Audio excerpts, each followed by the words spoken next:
manggagawa at magsasaka, kabataan at profesional, mga alagad ng simbahan, negosyante at pinunong makabayan. Tayo na at magkapit-bisig, tapusin ang daang taong pananahimik.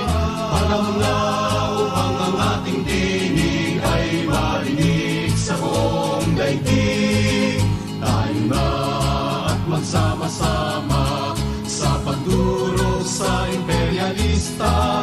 Tayo na at magkaisa, lansagin ang pasistang diktadura.